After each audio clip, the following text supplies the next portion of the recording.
हामीले चाहिँ सक्कल र सिर्जना दुईटा भेराइटीको प्लान्ट लगाएको थियो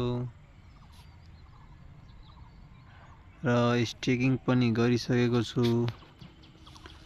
हाम्रो फिल्डलाई इलामको वातावरण अनुसार ह्युमिडिटी लेभल हाई भएर अर्ली ब्लाइट भेटिसकेको थियो।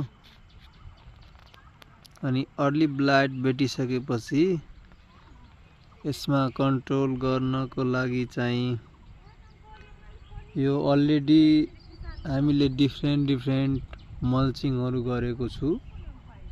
Non mulching, straw mulching, leaf mulching र वुडेन भुसा मल्चिङ र अर्को प्लास्टिक मल्चिङ।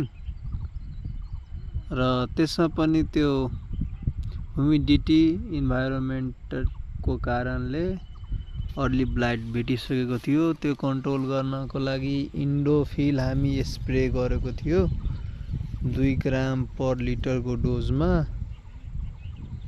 अनि त्यसपछि 2 दिनपछि हाम्रो चाहिँ मौसम ठीक भएको कारणले सन ड्युरेसन पनि लागेको कारणले यो चाहिँ अलि 2 दिनदेखि ठीक कन्डिसनमा आइरहेछ। प्लान्टहरू बिरुवाहरू अहिले यस्तो अवस्थामा छ। यो लिफ बेड भयो, लिफी मल्चिङको बेड। प्लास्टिक मल्चिङको बेडमा अहिलेको कन्डिसनमा यस्तो बोटहरू भइसकेछ। भेजिटेटिभ स्टेजदेखि अब पार भएर कटिसकेर फ्लावरिङ स्टेजमा पुगेको छ।